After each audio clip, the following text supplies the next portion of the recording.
Hey folks, Helen here to talk to you about The Black-Tongue Thief by Christopher Buehlman. It's a new fantasy series set in a world of goblin wars, stag-sized battle ravens, and deadly magical tattoos. Kinch owes the Takers Guild a small fortune for his education as a thief. He's working on it. Meanwhile, Galva is a knight and a handmaiden of the goddess of death, on a search for her queen who's gone missing. Common enemies and uncommon dangers force thief and knight on a journey where goblins hunger for human flesh, krakens hunt dark waters, and honour is a luxury few can afford. This book is full of dark humour and recommended by fantasy authors like Robin Hobb, Nicholas Ames, and Brent Weeks. You can pick it up now wherever books are sold. Happy reading, and take care of yourselves.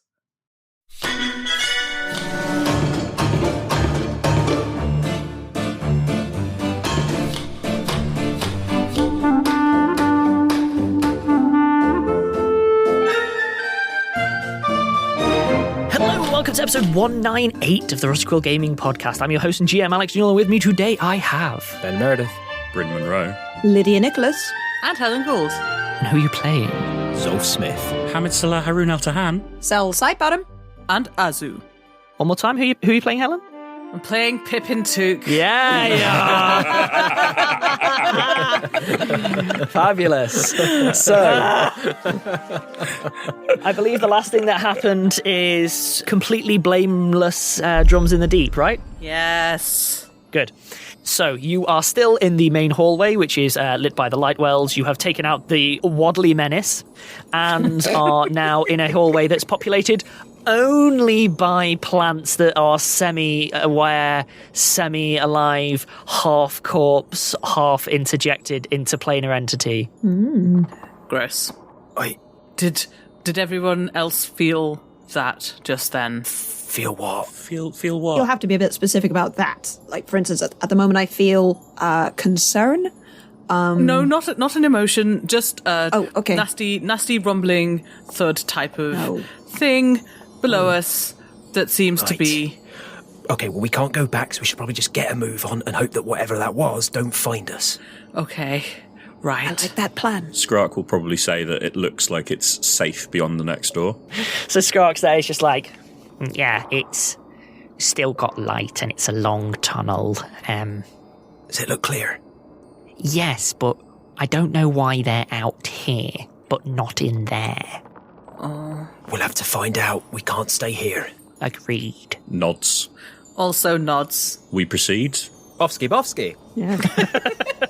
The moment that we're not in initiative order, Sel will reload the repeater crossbow, which probably means that they're bringing up the rear of this. Like that. As soon as we're out of initiative, take that full round action. Yeah!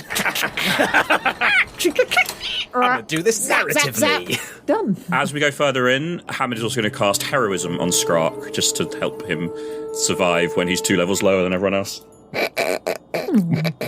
Not gonna lie, Bryn. There's a pretty significant chance if Skrark does anything stupid, Skrark won't leave this place. It's getting real difficult to not make everything immediately fatal to your follower. He is not too far off the rest of us in most ways. The biggest risk is fort saves, to be honest. I repeat, Yep. there's a big risk to Skrark. You are now in your new map in the corridor. Could you do me a favour in that, to be specific for the audience, you are now in a blank featureless void stood on a path because there's fog of war stuff going on. Could you please put yourself in a marching order? Azu and Zolf at the front is probably a good idea. We are the beefsters. We are. And Azu is now like, if there's something big down here, I should hit it first because I might have woken it up. Also, people can shoot over our shoulders, so... That's true. So I am going to enter Theatre of the Mind a bit. Apologies, we'll have to abandon our lovely maps and they'll come back later. Entering into that corridor, there is signs of more detritus, like a dropped backpack and things like that. But there's no plants, there's no beasties, no bodies, and the walls are emitting light. They have sort of stained glass windows built into them. and light is coming streaming in through those. So presumably, again, you're looking at like mechanical mirror-based light wells and things like that. It's quite pretty. It's very multi-hued, long, straight corridor that you can see leads to a curve rather than a hard corner towards the right-hand side at the end of maybe 100 foot long. And as it curves, you can see it slopes down. So more like, imagine you had a very gentle circular stairway that was sloped rather than stairs. That's the impression it gives. Like there are banisters on either side, but no steps. It's a very gentle curve down and to the right and away. What a wonderfully accessible city, you know? That's very considerate. They probably actually obeyed all of their legal requirements rather than running ramshot over them as most high streets do. Respect. Respect to Svalbard. Okay. We move forward. Yeah. Can everyone give me a perception check, please? Yeah. Natural 20, so 30, not including any critical bonuses. 20 total. 22. 20 total for both Hamid and Skrark. As you are heading down this corridor, all of you notice that the stained glass windows are very large, like huge large. You're probably at maybe like an official entrance or a statesperson or like a tourist.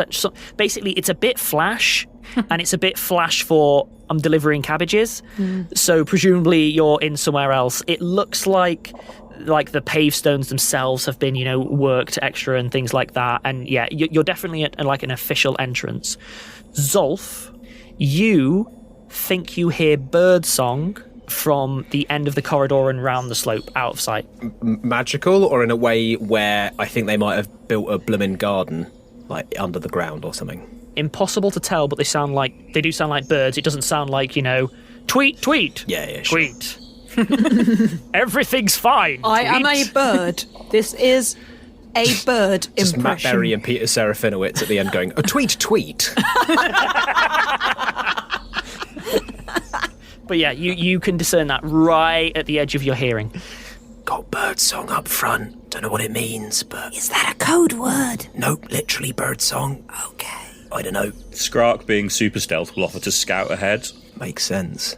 In fact, you got a 30-something, didn't you? So I got a 30, but with a natural 20, so any critical Yeah, I'm going to give you one extra bit of info as well, because that's pretty good. Well, it's as good as I can do.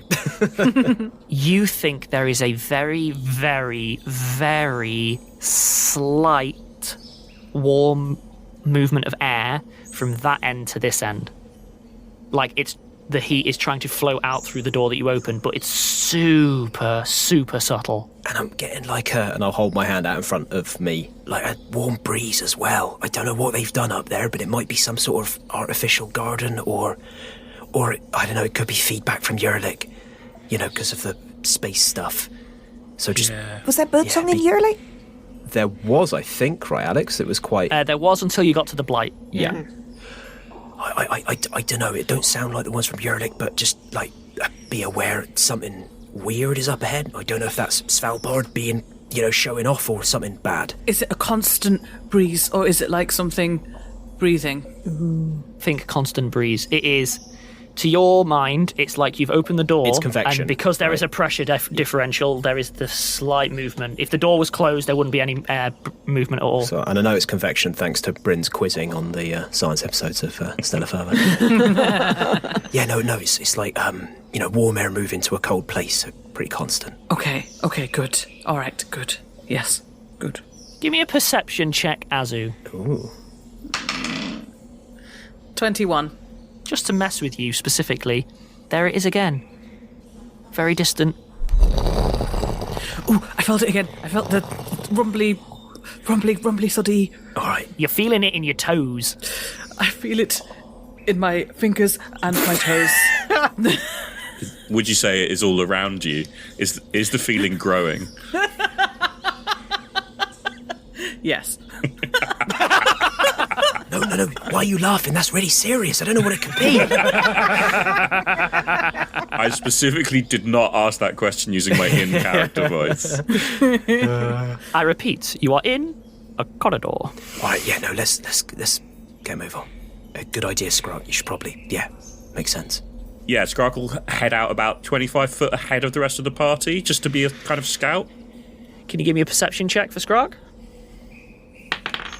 16. Okay.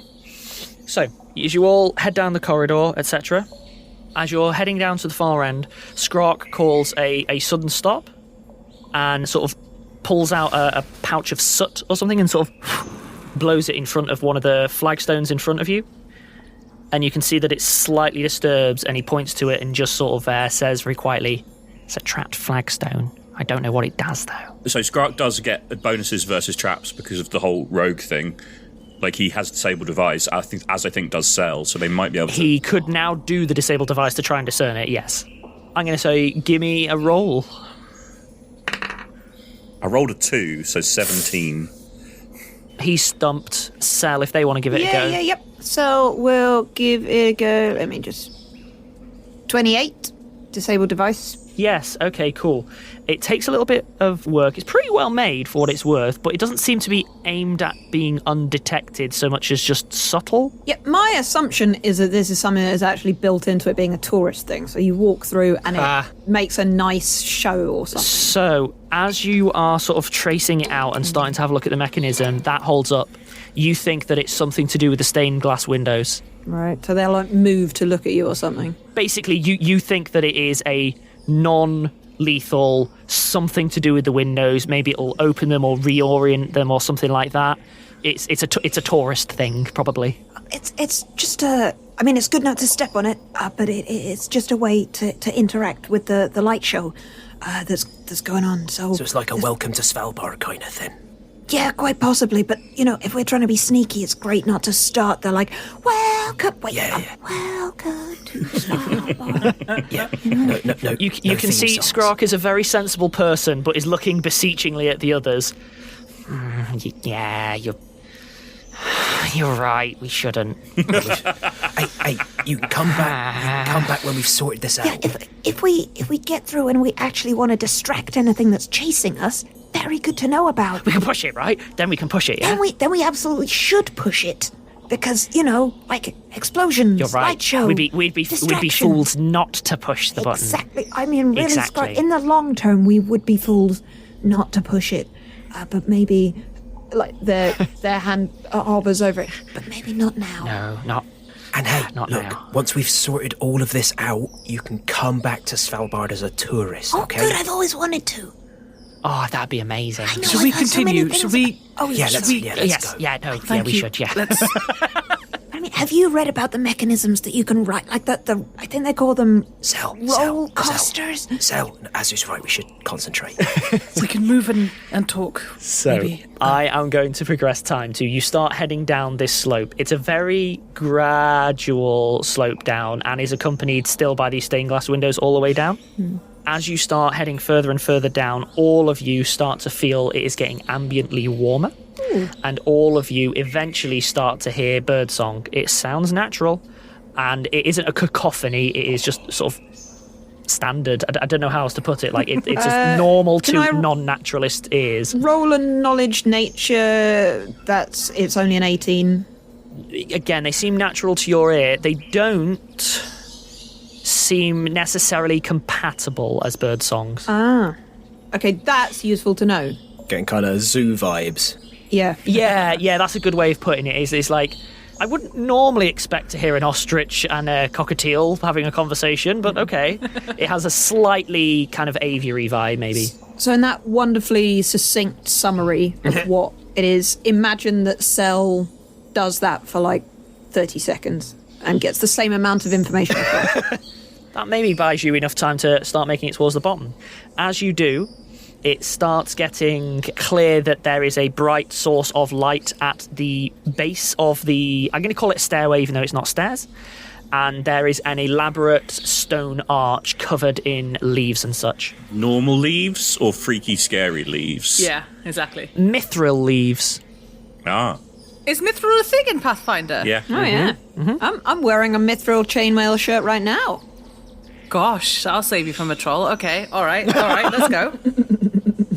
heading through, I'm now going to do a bit of a mind break for the players, which is, you might think that you're in a corridor using this map, but no, I have merely fog of ward the next map layer. Ha ha! Very exciting. As you head out through the archway, you find yourself looking at a very large excavated area.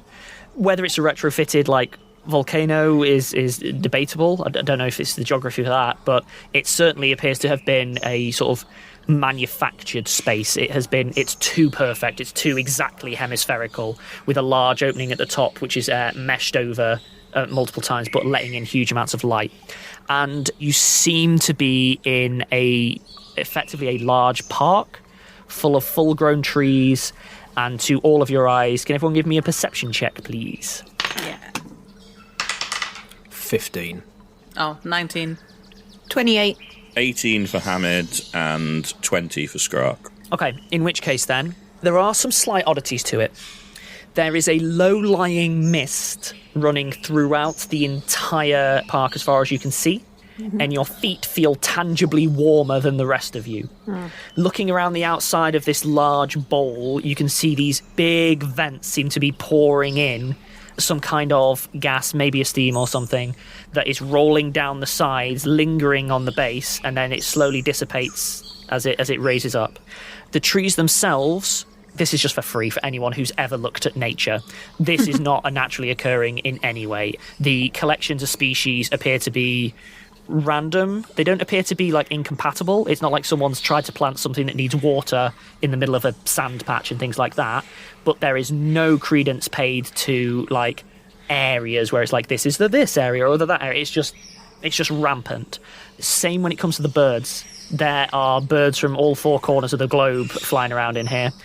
The park itself appears to be slightly overgrown, like once it was perfectly manicured, where now it is slightly a little bit overgrown, a little bit dodge. And up the walls, you can see that they have inlaid mithril up the walls, continuing that plant-based design up towards the ceiling. You're nearing, like, wonder of the world type territory here. It's an engineering marvel. And there are, slightly further along from the park, so this is a couple of acres, maybe, it's big, and then at the far end of it you can see there are a large number of more complex buildings built into the side of the wall. They, unlike the area that you were in before, seem to have slightly more mechanics inbuilt, by which I mean you can see, okay, there's a steam array over there, there's some more machinery regulation happening built in there. It's kind of disguised and shrouded by shrubs, but think like theme park once you look beyond the surface skim level. There's a lot of industry in those buildings. I mean, we're looking for the central, most secure location, aren't we? So I guess we just head in and keep looking for a way down. There is a deep, deep boom that all of you can hear this time, emanating from inside that complex. Oh, of course. Definitely something there. Yep. That's the thing. Yep. You know what? As a bonus, they probably won't be expecting that we run towards a threat. The danger. Yep. And on that, I'll take a note, and then we can come back and run straight towards the danger. And welcome back. So, am I right in presuming we amble through the park directly towards the danger? Yep. Cautiously stride. Perceived danger. Cautiously stride, right. It seems like maybe we don't need to check for traps, but do we need to detect for automatic welcoming systems? Yeah. Could you do me two things? One, Cell, could you please give me a knowledge alchemy? And could Skrark please give me a perception check for traps? Okay. I also realised I forgot 2 different bonuses to Skrark's previous one, so this is going to be much better. You're going to go from like, he rolled an 18. What do you get now? 46. We will see. 29. It's 37. This gas that's all over the place, it definitely is a steam base. It feels like, to your eye, they've probably been, maybe not, it might even be an artificially created hot spring, where, like, if you drill deep enough and you funnel it, you can just do that, like geothermal power style. So it reminiscent of Shoin's, I suppose, in that way. However, this gas itself is, there's more to it than just steam. to your eye, they might be utilizing some kind of aerosolized fertilizer or something. The fact that it's out like this in this amount might actually be a good thing, because it means that the mechanics have held up surprisingly well for something that hasn't been maintained for a year. A year plus. So as a result, it's a good sign as opposed to a bad sign. It means that it's more likely that you're going to encounter things like working doors, that there's going to be light, things like that. Skrark does detect a few more traps in inverted commas. However, it's really clear, it takes no skill from Skrark at all, that this is someone who designed this, taking advantage of the fact. So there's going to be loads of low-lying fog no matter what we do, yeah. Okay, why don't we put the triggers in for the information about these things to pop up when people approach it without seeing it, blah, blah. It's just a bunch of, information on the trees. He literally goes over, just goes through it, and then can pull the mechanism up, and if you step on a certain bit, a plaque detailing information on that tree just pops up and then drops back down again. Aww. For how flashy it is, the information itself is very taxonomic. It's not very this emits a nice smell, blah, blah, blah. It's family, blah, blah, blah. Heading through, you eventually make it to what is clearly a front entrance. This has a Jurassic Park vibe, which is, look at the science that we're doing. Look, over here we have a big door. And it literally has, in Svalbardian dwarven runes, botanicals done in gilded archway over the top of the doorway, which has a slope up to it and so on. It's very look, we are doing good science here, but it isn't. It sounds stupid. It isn't necessarily ostentatious.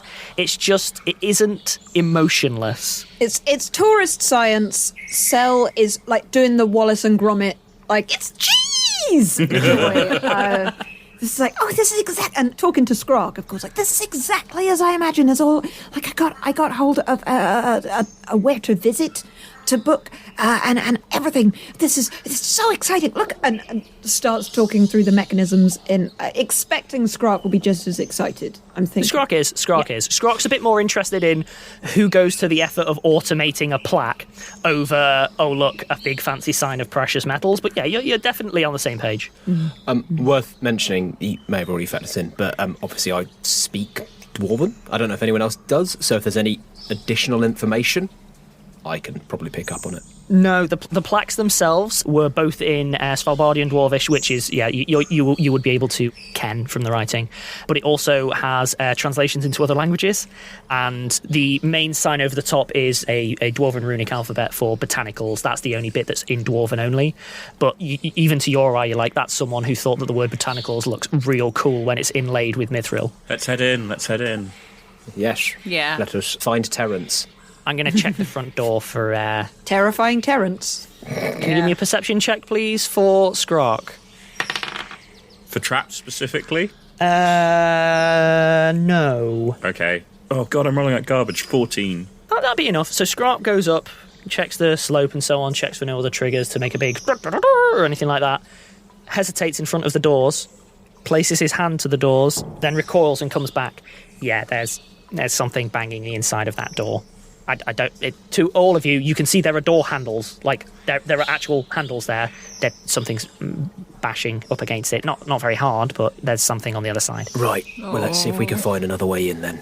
There must be service hatches, vents. There's a lot of stuff, kind of gesturing vaguely at the mechanisms going on, right? I'll kind of look at Cell and Skrark being machines? Cell grins. Yeah, machines. Right. Can you give me a knowledge engineering? Does Skrark have knowledge engineering? Yep. Can I get a knowledge engineering from both Skrark and Cell, please? 20 total. 27. Okay, so Skrark immediately starts heading over and looking at the pipework and so on, and then comes back and I'll report what Skrark says in a sec. Cell, to your eye, this building seems to be characterised by a series of domes quite high up. So, not fully glass, but, significant amounts of glass domes and so on up on the roofs, which the building looks comparatively scalable. You might have some luck trying to like look in from there and see for entrances and so on. You could probably smash one of them if there isn't an open window, but the likelihood of there being an open window is quite high. With this much moisture in the air, you would have to leave windows open, otherwise the interior becomes a mess, and that's not what they're going for. So you reckon a window-based approach, if you can get up high, is probably going to work. And there's certainly enough space between the tops of these buildings, which are sort of staggered, built into the wall, and the actual roof of this cavern easily. And Skrark comes back going, I reckon if we were to tear off one of those vents, if we pick one of the ones that's cold, not hot, we could probably head in from there, but we'll be coming in at an engine bit, not a fun tourist bit. Yeah, or, I mean, we could also climb up and see in through, you see, the glass roof, and also perhaps see, quite a nice vista of all the machines. There is another small inside the building. Right, do you want me to take a quick look? I can get up, no problem. Yeah, that sounds like a good plan. I'll take a rope. If it's good, I can drop one and everyone else can get up. Is that all right? Sound good? Good plan, Mr. Smith. Yes. All right. Yeah, I like that. Right, go, boots, go. That's canonically the activation phrase. It is. I love it. I love it so much. So I'm going to have to describe rooftops because of the nature of the map. I can't show you the rooftops without just revealing all the interiors. Yeah, basically activate the levitation, then just kind of like hand myself up, kind of climbing. Yeah, it's dead easy. Yeah. I'm going to assume that you're going up the nearest dome. Yeah, so Okay. I'm going up the... Oh, that's a good point. So should I go up the lobby or one of the big... Where should I go up? Well, where there's... Here is the nearest dome. Was Is it there? yeah, It's here. up there, pointing. So Cell is basically up against it. To be clear, it's sort of a more cylindrical building that then has a dome atop it, not a hemisphere. Sure, yes. So you do have to go up a bit. It's not just... A domed structure. Yeah, I don't know how else to put it. It's like a cylinder with a dome on top, whatever you want to call it. It looks very easy to ascend using levitation, and there's enough bits on the side. There's even some side windows, but unfortunately they're all like heavily coloured and so on, so you can't really discern what's going on inside. Okay, so yeah, scooch up. I'll grab all the enough rope, and then go up. In which case, then I'm going to reveal for you some more map. Oh, I love this. You looked so happy when you got the chance to do that. I love it. Right, you see inside and see this. Okay. So it's like a fountain No, room. sorry. There's What? one extra element here which is missing because it's on the wrong layer. Is it a horrible grumbler? It's a horrible grumbler I was going to ambush you with, but you've done it in a sensible way, so I'm not going to do that. Show us the grumbler. Show us the grumbler. Show us the grumbler. There's your grumbler. Oh, that is a grumbler. I don't like What a that lovely grumbler at all. grumbler. That's a big boy. That's a No, that's a huge boy. That's a huge Hugo. It's a huge Hugo that should not be in that room. I'll say that right now. So I'll describe the room first and then the huge Hugo. So inside the room, you can see that there is a water source at the base that is obviously leading. It is open to sort of the air and to touch or whatever. And it is surrounded on all sides by what looks like an overgrown plant nursery. So you're looking at maybe a hydroponic setup or something similar. However, again, even to your eye, it looks a little bit like it's half done for practicality, half done for show. In keeping with the sort of like, look at the science that we're doing here, blah, blah, blah, blah, blah, blah, blah. It doesn't appear to have been ransacked. However, you can see a literally huge, horrendous creature that seems to be like a huge, shambling, bone-worked structure. It's like if you took a creature and turned it inside out, so all the bones are on the outside as armour instead of the inside as structure. It has a pair of spines for hands, long and whip-like. Its eyes are glowing a sort of deep blue, and it is an accoutrement of humanoid bone parts atop it as well. So, like, the image that you are seeing is exactly what it looks like. It has I just assumed that was a horrible filler image. No. That is exactly it. as horrible as it is. shoulder pads made of skulls. It is a bad day for anyone. You also notice that would you notice from here, actually? Give me a perception check. 19. A bit of a stretch. Do you have anything to do with mining or whatever mechanically that I can give a bonus for? I don't think so, because I am specifically bad at that, because I didn't want to do it. Yeah, I don't... Knowledge of horrible undead creatures comes from religion, normally. It's true, I've got religion and plays. Yeah, you but know what? Give me a knowledge religion. That might cover it. 14. No, it would not. It's just an horrible thing. It is a properly horrible thing. All right. A bunch of the bones in it, to be clear, are not humanoid. Okay. So it's other creatures as well. There is a set of open windows. From here, you can even look out over a couple of the other domes. The other domes seem to be sealed. This one seems to have a pair of windows open on either side for venting. You can see it might be that a couple of the other domes might have windows open, but they don't look big enough to your eye. But you could possibly explore the complex more, but you're going to have to head sort of further up and further in. Fine. Is this thing is moving around, right? As you are watching, as a last thing, it sort of gives a stare around at something and then just thuds the wall hard, giving another moving through the structure. Right, so it is the source of the thumping. I will sort of creep back, lean over, do like a shh motion, and give like a really serious face. That's different from Zolf's usual thing. Well, yeah, but like, yeah, and I will tie the rope and let it drop. But yeah, like miming, do this, but be quiet.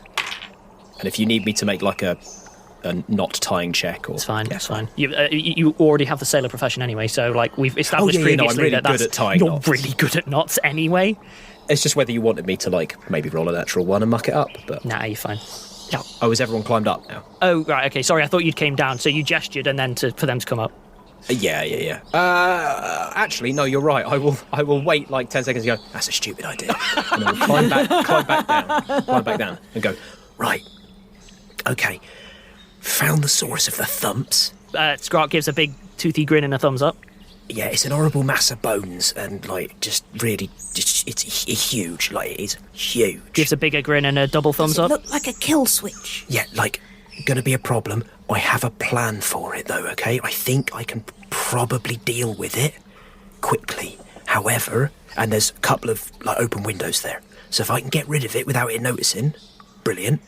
If not, let's all get up there, and you know you can back me up if it goes wrong.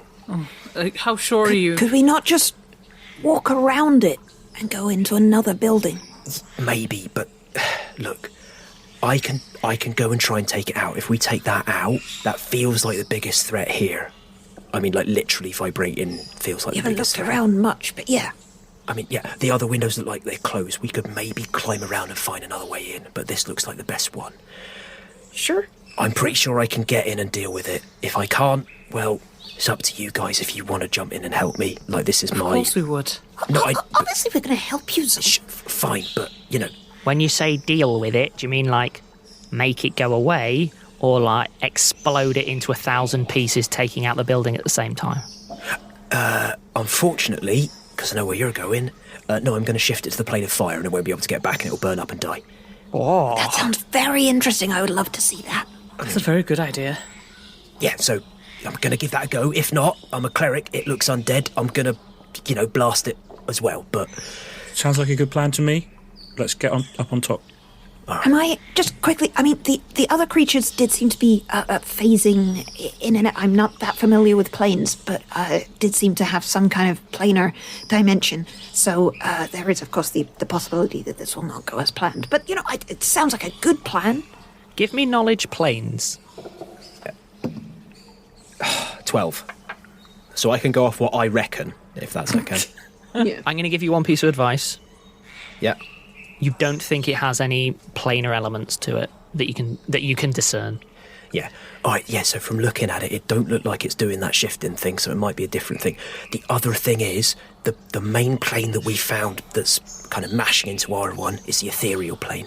So that's why I put it in the plane of fire.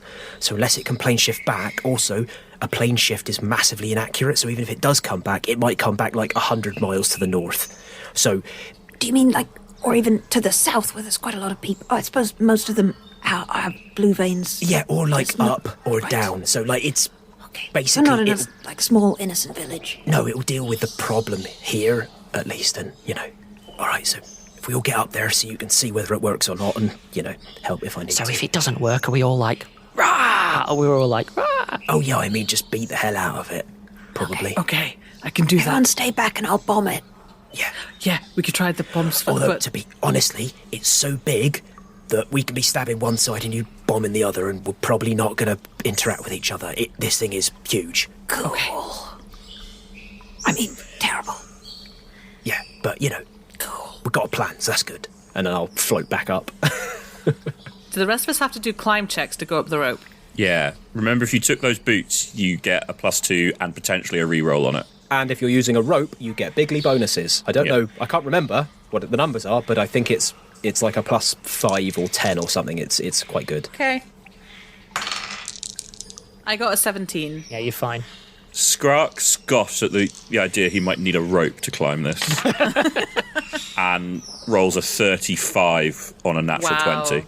Oh, you know what it is? The stonework isn't even close enough for Skrark not to just put his claws in the cracks and just be like, boo-doo-doo-doo-doo, climbing like a ladder. 13 for Hamid, but plus the rope. I'm kind of looking for you to roll garbage, otherwise you're fine. Sel? 20 total. Yeah, you're all fine. Gosh, I wish climbing a rope in real life was only DC 5. Yeah. But then we don't have adventurer levels, Alex. I do. That's the thing. We're civilians. We're commoners. We're all like level. No, we're 1 not. We're commoners. wildly unoptimized bards. We're all bards Hell that yes. dumped all of the important That's stats. too true. Yeah. And yeah. Right, okay. Yeah, you make it up to the dome easily enough, and everyone can look down and see this beastie. Yeah. See what I mean? That is big. Right. Oh my god, it's so huge. Can I get, please, knowledges that might help? I love knowledges that might help. What knowledges might help? So, as I recall, knowledge dungeoneering is a general, I know what weaknesses and strengths random monster has. Did you say Skrark has knowledge dungeoneering? Yeah. Can I get a knowledge dungeoneering from Skrark? Can I get a knowledge arcana from anyone who has it? I would allow a knowledge nature, but you'll need to roll through the roof. I got to roll a knowledge religion, so would as you get to roll that as well? Yes. My arcana is 19. Can I assist Just Bryn? roll it. You just roll. If it's that okay. high, just roll it. Yeah. All right. What else did Azu not learn in seminary? So what did Azu get from her seminary studies?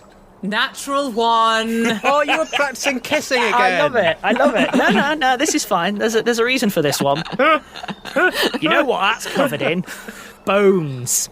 Yeah, I may have skipped most of the lessons that were in the crypt because I just didn't like the guy who was there.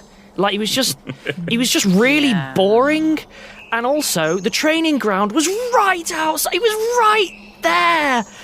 Bones. Yeah. Bones can sometimes. Bones are often bad. Bones, if you can see them, That's a bad are thing. often not a good idea. Yeah. Yeah, you know what? You And- would be able to, with your heel, be like, well, that's a femur. That's another femur. Ooh.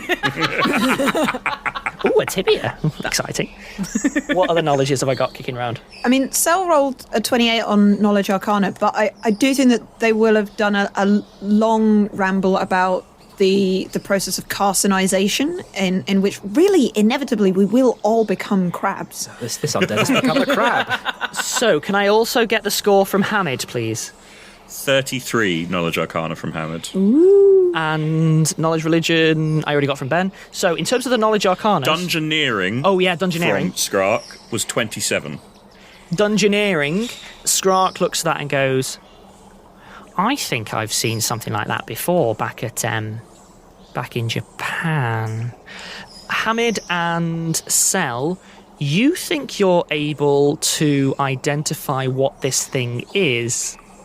It is a naturally occurring, incredibly rare fossil construct. So they can be made by very dedicated crafts of teams and so on. However, in particularly rare situations, they can naturally arise in areas where there's lots of magic and there is sort of significant amounts of material to work from, or maybe complicating odd factors. This bodes very ill for Zolf's plan, because this type of a creature is very resistant to magics. Ooh. Very resistant to magics. To all magic. Just to magics full stop. You also know that unfortunately it can petrify. Not on sight. Oh, It is a no. touch-based petrification combat beast. I hate you, Alex. One of these days I will plane shift a problem away. But it is not this I day. promise you, Ben, you can plane shift some problems from this area away, but not Good. this one. All right, fine. The general consensus from anyone who has ever encountered these, very, very rare, is don't. So I think it's a fossil construct, and it might be resistant to all forms of magic. And balls. it's probably best to avoid it completely. That they're known to Right. be very dangerous. Yep, no, fair enough then. That plan's probably out the window. I'm sorry, Zolf. That sounded like a brilliant plan, and you were just unlucky. No, it's fine. I was really looking forward We should to save that for another one. I bet there's another one that's doing really good on. Look, if I don't use it here, I'll use it later. Great, so fine. All right, so another window then. Yeah, I think it might have to be another window then. All right, let's go. So, as you are sort of tracking around the ceilings and so on, you do see another one further up and further in, which is another dome that has these side windows open. Mm-hmm. And heading over and looking down inside, you see that it is almost a carbon copy of the other one. Unlike the first one, which seemed to be like at the end of a long corridor or something, this one seems to be maybe a crossroads, like it's right in the middle of the complex. Sure. However, it seems to be a clear drop down. There doesn't seem to be any other beasties in there, and it looks like basically a better option, though it probably does connect in with the other dome that you came via, because you can just see the structures to a degree, and it's likely, but it's certainly out of sight, and it's still a good, I can use my rulers. It's still a good 80 feet or so away with multiple walls between, so you'd probably be fine. Yeah, I mean, I've also got stone shape if I need to block off an exit. Yeah, exactly. So I think that's going to be your best bet from what you can see. I can say there is another dome which you can't enter, which is going to be revealed to the right-hand side. So we've got 3 domes that you are aware of, but you couldn't get into. There is a 4th, very, very, very large dome to the far right-hand side. However, that one does not have glasswork inside it. That is a sort of sealed unit, almost. Right. So I'm going to reveal the other dome that you can see down into. There are, to be clear, other domes kicking around here.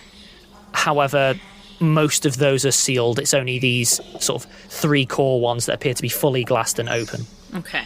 So, as you start traversing across these rooftops looking for a few entrances, you come to the conclusion that there are 6 domes dotted around the complex.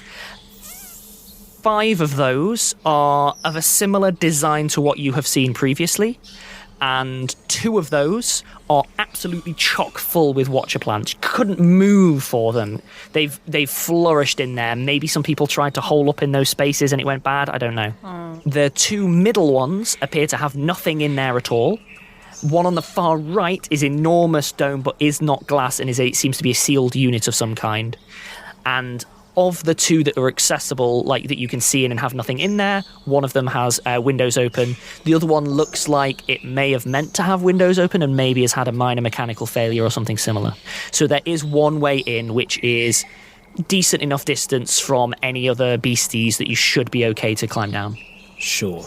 Okay. Okay. Right. Got a plan then, yeah? In there, then over there. Hope the thing there. Oh, no, I'm going to wall up the corridor so that Oh, big right. thing can't get us, because I don't want to deal with that. Very wise. That's I fair. like that. I like that. Right, sounds like a plan. And on that, I am going to end the episode. Woo. Look at you! You're playing so sensibly! No, I wanted to blow it up. I was slightly sad to deny your plane shift. Of all of the... I didn't expect you to pick it on that one. You just came at it in a slightly... It's the biggest one. I've only got one of them a day. I've got to choose a good target. Ben. It's the biggest one that you can see. I was always a bit worried about, the first one I see, I'll plane shift away, and you'll be like, but here's an even gigantic Gareth to reveal. Assemble mecha fossil construct. This was my ablative goon. You may have discovered my success plan that has so far already started to serve me well. Right, anyway, we got beasties to climb down and fight. So until then, bye everyone. Bye!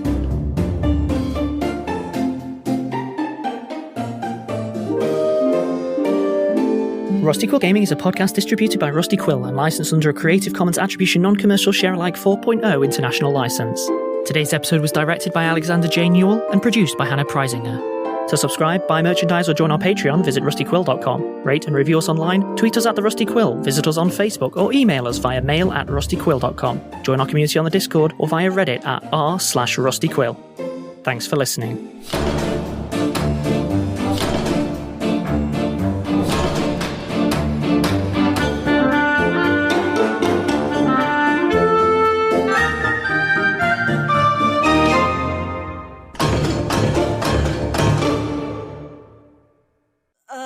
Okay. It's all right, just to screw with Alex's plan, Slamcut dissolved me like, right, everybody, let's just run away. Run back out. No, don't run through the door. Run somewhere else. I got contingencies for it. The benefit of this map system is I can copy and paste big boys wherever I need to make you go. Wait. Me. It's like watching Mr. Bean get into character.